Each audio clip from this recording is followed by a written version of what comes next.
So I finally put the HB Corse on there.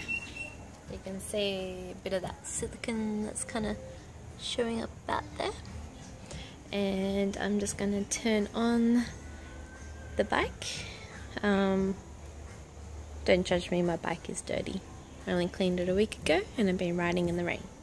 But this is the old exhaust, pretty huge. That is the new exhaust, pretty light. This one apparently weighs around like 10 kilos and this one's probably like about 3 or 5 kilos. And okay, so I'm gonna start this exhaust. How exciting!